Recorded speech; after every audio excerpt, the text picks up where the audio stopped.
जय श्रीमन नारायण। ए पर जे टिप्पणी हम करे जा रहल बा रामा अनुजदास श्रीमान गट्टू वेणुगोपाल स्वामी जी के द्वारा दिहल गयल बा। अध्याय 11 विश्वरूप सदर्शन योग श्लोक 43। पितासि लोकस्य चराचरस्य त्वमस्य पूज्यश्च गुरुर्गरीयान् न त्वत्समः अस्ति अभ्यधिकः कुतोऽन्यः लोकत्रयेऽपि अप्रतिमप्रभावा। ओम। गीताचार्य श्री कृष्ण परमात्मा अर्जुन समेत हमनी सबके विश्वरूप सदर्शन योग के उपदेश दे रहल बानी। ओ क्रम में विश्वरूप के देखला के बाद अर्जुन श्री कृष्ण परमात्मा से प्रार्थना कर रहल बाड़े। हे श्री कृष्ण परमात्मा, रउआ अद्वितीय महिमामयी बानी। हे श्री कृष्ण परमात्मा, रउरा संपूर्ण ब्रह्मांड सभी चर और स्थिर प्राणियन के पिता है। हे श्री कृष्ण परमात्मा, रउआ यह संपूर्ण ब्रह्मांड के सर्वोच्च आध्यात्मिक गुरु है।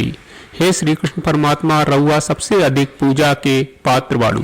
हे श्री कृष्ण परमात्मा, निश्चित रूप से ये तीनों लोक में रउरा जैसन केहू नहीं खे, ता रउरा से बेहतर केहू कैसे हुई सकत बानी। अर्जुन श्री कृष्ण परमात्मा से प्रार्थना कर रहल बाड़े और एहसास हो रहल बाड़े कि ई ब्रह्मांड में ऐसन केहू नहीं खे जे सब गुण से भरल होके और श्री कृष्ण परमात्मा के बराबर होके। हमनी के यू एहसास होके के चाहिए कि ये पूरा ब्रह्मांड में श्री कृष्ण परमात्मा के बराबर केहू नहीं खे, और हमनी के यू एहसास होके के चाहिए कि श्री कृष्ण परमात्मा वास्तव में श्रीमन नारायण हवे और श्रीमन नारायण ही सर्वोच्च हवे। श्री कृष्ण परमात्मा आ श्रीमन नारायण के समर्पण करके अपन जीवन सार्थक बनावे की कोशिश करत घड़ी हमनी के अर्जुन के वचन के श्लोक के रूप में दोहरावे की कोशिश करी जा।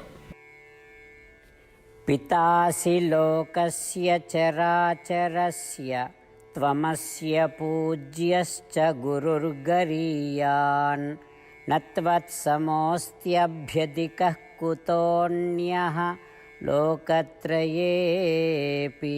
अप्रतिमप्रभावा। श्रीमद् भगवत गीता का पूरा सार श्री कृष्ण परमात्मा ने अध्याय 18वें के श्लोक 65 से 70 में 8 काम करे खातिर दिले बाड़े। श्री कृष्ण कहले, हम ओ लोगन से प्रेम करनी जो लोग इन 8 बातन के मान तारे। हम ओ भक्तन के हर तरह से रक्षा करब।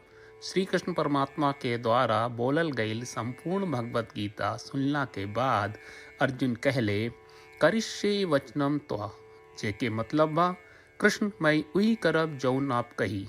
यही कारण बा श्री कृष्ण अर्जुन के हर तरह के सफलता आ विजय प्रदान करेले।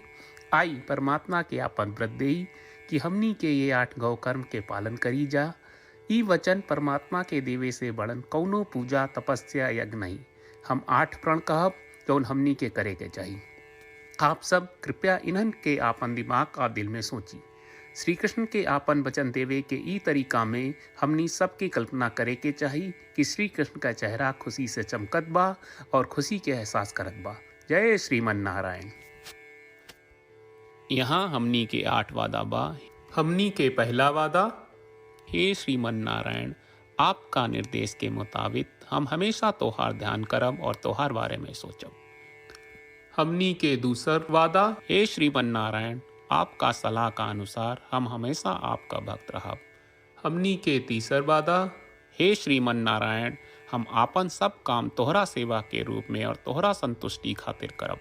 हमनी के चौथा वादा, हे श्रीमन नारायण, जैस की आप माने के कहले रहलू, हमरा बहुत विश्वास बा कि हम आपके होई और हम हमेशा आपन दोनों हाथ जोड़ के आपके नमस्कार करब और आपकी पूजा करब। हमनी के पांचवा वादा, हे श्रीमन नारायण, हमरा के तोरा बात माम एकम शरणम ब्रज 1866 याद कहले, जहाँ आप हमरा के आपन का अर्पित करे का कहा। श्रीमन नारायण, मैं हमेशा तोहरे शरण में रहब। हमनी के छठवां वादा, हे श्रीमन नारायण, हमरा के तोहरा बात माँ सुचहा 1866 याद कहले, कि आप हमनी के शोक ना करे का आश्वासन दे रहे बड़े, हम अब और शोक ना करब। हमनी के सातवां वादा। हे श्रीमन नारायण, आपने हमरा खातिर श्रीमद् भगवत गीता के वितरण करके हम सबके कृपा कहले और आशीर्वाद दहले बा। हम वादा करत बानी कि रोजाना कम से कम एक श्लोक पढ़ब या सुनब। हमनी के आठवां वादा। हे श्रीमन नारायण, आप गीता के पूरा मानवता तक ले गयलू। हम गीता में आपके दिव्य वचन के उन भक्तन तक पहुँचावे के प्रयास करब जे गीता से अपरिचित बा। हे श्रीमन नारायण, हम उई करब जौन तू करे का कहब। हम ऐसन व्यवहार करब जैसन आप चाहत बानी और हम खाली आपका खातिर काम करब। श्रीमन नारायण के रोज आपन वचन देहल कि हम ओइस करब जैस आप कहत बानी, ई अपने आप में बड़न पूजा बा। श्रीमन नारायण, करशे वचनम त्वा। श्रीमन नारायण, हम तोरे निर्देश के मुताबिक काम करब। सर्वम श्री कृष्ण अर्पणम अस्तु। जय श्रीमन नारायण। पितासि लोकस्य चराचरस्य त्वमस्य पूज्यश्च गुरुर्गरीयान् न त्वत्समः अस्ति अभ्यधिकः कुतोऽन्यः लोकत्रयेऽपि अप्रतिमप्रभावा। ॐ पितासि लोकस्य चराचरस्य त्वमस्य पूज्यश्च गुरुर्गरीयान् न त्वत्समोऽस्त्यभ्यधिकः कुतोऽन्यः लोकत्रयेऽपि अप्रतिमप्रभावा।